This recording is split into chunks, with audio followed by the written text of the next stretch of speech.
Assalamualaikum warahmatullahi wabarakatuh. Sobat pelatihan, apa kabar? Pada kesempatan kali ini, izinkan saya, Cut Muatia, Widya Iswara Ahli Utama, Pusdiklat Tenaga Teknik dan Keagamaan, untuk menyampaikan materi tentang teknik, coaching, dan metode. Yuk kita mulai. Sobat pelatihan, sebelum kita memulai pembahasan, mari kita lihat tujuan pembelajaran dari sesi kita kali ini. Yang pertama, kita sama-sama akan coba melihat apa itu pengertian coaching dan apa itu mentoring.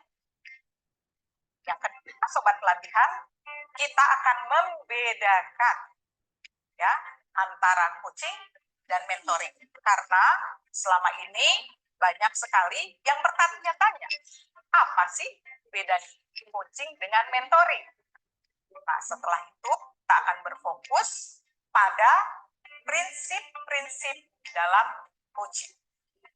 Sobat pelatihan, yang keempat di sini diharapkan setelah mengikuti sesi ini, sobat pelatihan dapat menjelaskan teknik coaching dengan alur tirta dalam kepengawasan.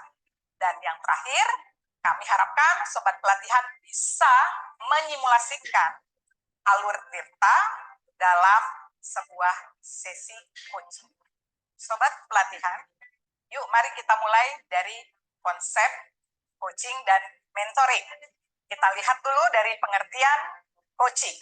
Menurut International Coaching Federation, coaching merupakan proses kemitraan melalui serangkaian dialog atau percakapan yang kreatif dan menantang pemikiran.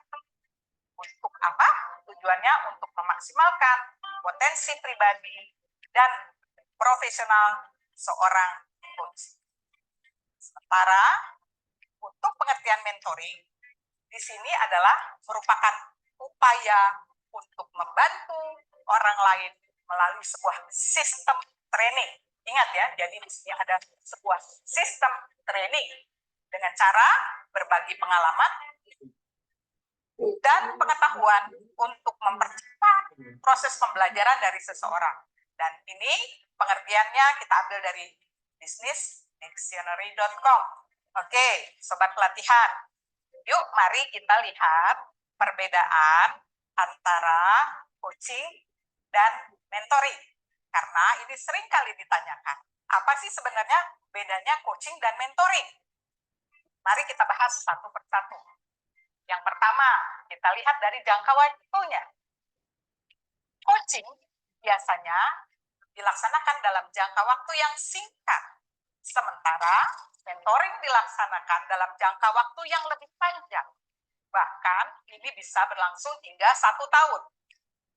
Selanjutnya, coaching dilakukan apabila ada kebutuhan, sobat pelatihan. Ya. Jadi, sifatnya bisa ad hoc, bila sewaktu-waktu diperlukan.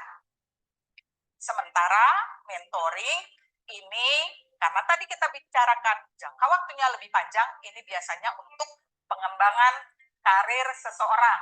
Nah, sobat pelatihan tentu pernah mendengar ada pelatihan calon pengawas, calon kepala madrasah. Biasanya mereka didampingi oleh pengawas madrasah yang lebih senior, kepala madrasah yang lebih senior. Oleh karenanya, ini juga menjadi perbedaan yang ketiga. Dalam coaching, seorang coach itu tidak perlu harus pakar di areanya. Ya, jadi bisa saja orang yang tidak ahli di bidang atau di dunia pendidikan, dia bisa menjadi coach. Sementara apabila mentoring, dia harus lebih pakar dan senior daripada yang dimentorkan. Itu perbedaan yang ketiga. Selanjutnya, perbedaan yang keempat, dalam coaching itu harus ada komunikasi yang selalu 2 arah. Di sini melibatkan kegiatan diskusi, eksplorasi, dan penemuan ide-ide baru. Sementara dalam mentoring, komunikasi itu lebih dominan dari satu arah. Dari senior kepada junior. Dari pengawas senior kepada calon pengawas. Dari kepala madrasah senior kepada calon kepala madrasah.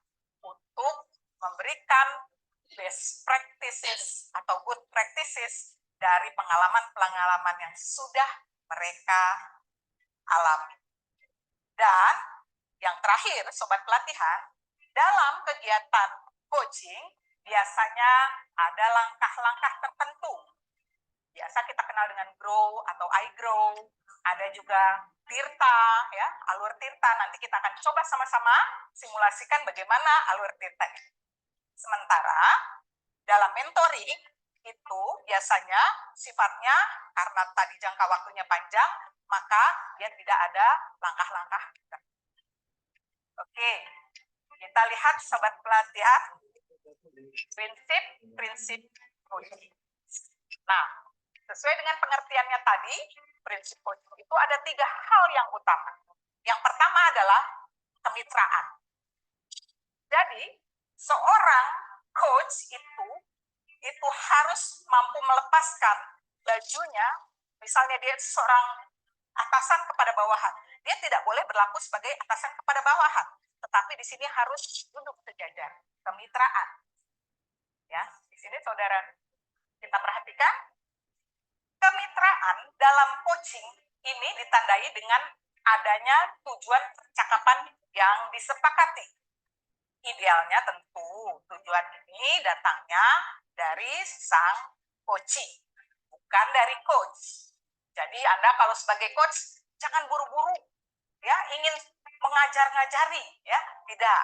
Biarkan sang coachee ya menyampaikan tujuan apa yang ingin dia sampaikan dalam pertemuan tersebut. Itu prinsip yang pertama. Selanjutnya, prinsip yang kedua adalah percakapan kreatif. Nah, sobat pelatihan, dalam percakapan kreatif ini, di sini harus ada percakapan dua arah. Ingat, ini sangat penting. Tadi saya sampaikan, seorang coach jangan buru-buru, ingin selalu mendominasi percakapan seolah-olah dia adalah orang yang paling pintar dalam satu hal bidang tertentu. Tetapi di sini dia harus justru mampu menggali ya dan membantu coach kita untuk memetakan suatu situasi yang mereka hadapi. Selanjutnya, percakapan ini ditujukan untuk apa? Untuk menghasilkan pemikiran atau ide-ide baru yang kreatif dari seorang coach. Jadi ide itu bukan datang dari Anda sebagai coach. Harus datang dari mana? Dari coach. Dan prinsip yang ketiga yang harus kita sama-sama pahami adalah maksimalkan potensi seorang coach. Ya, jadi percakapan itu nanti harus ditutup dengan kesimpulan yang dinyatakan oleh coach kita. Dan tentu yang paling penting, percakapan ini harus menghasilkan sebuah action plan atau rencana tindakan.